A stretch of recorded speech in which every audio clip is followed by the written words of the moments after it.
Smart சிட்டிக்கு 1000 கோடி ரூபாய் 1000 கோடி ரூபாய் ஒதுக்கி இருக்கின்றோம். ஏதாச்சும் இந்த சிட்டி ஸ்மார்ட்டா மாறி இருக்கிறத நீங்க பாத்தீங்களா? இல்லை, எங்கேயுமே இல்லை. அந்த பணம் எங்க போச்சு தெரியாது. கோயம்புத்தூருக்கு ஒரு விமான நிலையத்திலிருந்து, ரயில்வே நிலையத்திலிருந்து, சாதாரண ரோடில் இருந்து ஒரு தண்ணி எத்தனை பேர் குடித நீரை பைப்பை திறந்து குடிக்கிறீங்க நீங்க சொல்லுங்க. குடித நீருக்கெல்லாம் மூலமாக இருக்கக்கூடியது இன்னைக்கு பாருங்க, கோயம்புத்தூர் பிரச்சனை. குடிக்கிறக்கே அடுத்த மாசம் தண்ணி இருக்காது. பில்லூர் டேம்ல தண்ணி இல்லை, சிறுவாணியில் இல்லை. இல்லை பார்த்தீங்கன்னா நாளை காலைல பேப்பர்ல வரும். இந்த நகரம் கோயம்புத்தூர்ல எங்க இருந்தாலும் கூட தமிழ்நாட்டில் சொல்லுவாங்க, கோயம்புத்தூர் போறீங்களா, அந்த ஒரு பாட்டில் கொஞ்சம் சிறுவாணி கொஞ்சம் எடுத்துட்டு வாங்க, நாங்கள் குடிச்சு பார்க்கணும். எல்லாம் கேள்விப்பட்டிருக்கீங்களா? இல்லை 10 ஆண்டுகளுக்கு முன்பு கோயம்புத்தூர்லேருந்து யாராச்சும் வந்தால் ஒரு பாட்டில் சிறுவாணி தண்ணி கேட்பாங்க. அது எப்படித்தான் இருக்கிறது, குடிச்சு பார்க்கலாம். அது எப்படி உங்க தண்ணி மட்டும் இவ்வளவு சுவையா இருக்கு, இவ்வளவு அருமையா இருக்கு? இன்னைக்கு கோயம்புத்தூருக்காரங்க தண்ணி இல்லாம மாத்தி இருக்கிறதாங்க இந்த 70 ஆண்டு கால அரசியல். இது நீங்க நல்லா புரிஞ்சுக்கணும்.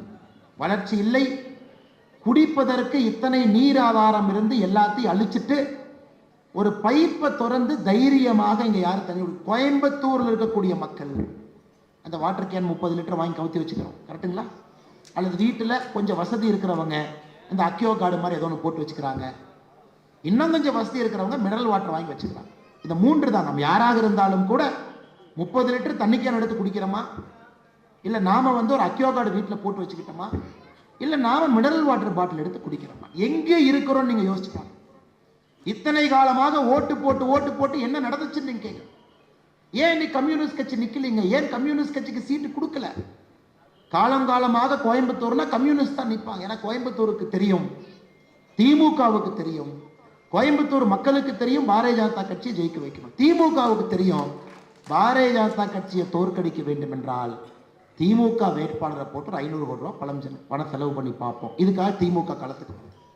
ஐயா, சுவை மட்டும் ஒரு முறை மக்கள் அதை சுவையை பார்த்துட்டாங்கன்னா திரும்ப கேட்பாங்க. தம்பி சகோதரர் அருமையா ஒரு வார்த்தை சொன்னார். இந்த 3வது கட்சி வளர விடாம ஏன் பார்த்துக்கிறாங்கன்னா, 3வது ஒரு கட்சி வந்துட்டா வளர்ச்சினா என்னன்னு காட்டிடுவாங்க. ஊழல் இல்லாத சமுதாயத்தை உருவாக்க முடியும் என்கின்ற நம்பிக்கையை கொடுத்துருவாங்க. அதனால் தமிழ்நாட்டில் அரசியல் கட்சிகள் ஒரு கட்சி வளருதா, உடனே கூப்பிட்டு கூட்டணி போட்டு அந்த கட்சியை காலி பண்ணு. அல்லது தனியா வளர்ந்து வந்துட்டாங்களா, எம்எல்ஏ விலைக்கு வாங்கி அந்த கட்சியை உடைச்சது. இதுதான் தமிழக அரசியல். இப்பதாங்க ஐயா முதலாக நாம் எல்லோரும் ஒன்றாக இணைந்திருக்கின்றோம். இந்த கூட்டணி ஏதோ ஒரு நாள்ல உருவாகலீங்க. டிவியில நம்முடைய மக்கள் பார்க்கலாம். ஒரு நாள்ல அண்ணாமலை அண்ணன் தைலாபுரத்துக்கு போனாரு, பெரிய ஐயாவை பார்த்தாங்க, அன்புமணி ராமதாஸ் ஐயாவை பார்த்தாங்க, கையெழுத்து போட்டாங்க. இல்ல அண்ணாமலை அண்ணன் ஜி.கே. வாசல் அவங்கள போய் பார்த்தாங்க, நம்ம கட்சி தலைவர்கள் வந்தாங்க. இது 6 மாத கால முயற்சி. ஏதோ ஒரு இரவுல நடக்கும். 6 மாத கால முயற்சியில இந்த